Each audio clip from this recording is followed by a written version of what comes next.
YouTube. In this video, we're going to discuss how to change the drive modes in the Ford F-150 2016. And like always, if you found this video helpful, make sure you leave a like and subscribe. That way you can help us hit our subscriber goal of 1,000 and continue growing from there.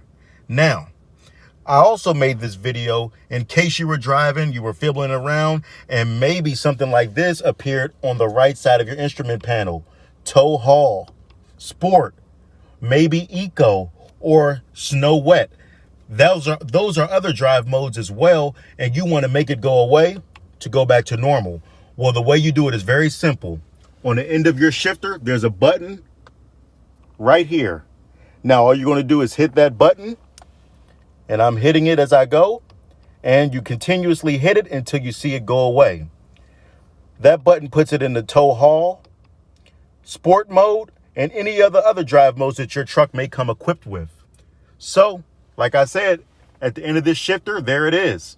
Now, if you found this video helpful, make sure you leave a like and subscribe. Take care and enjoy the rest of your day.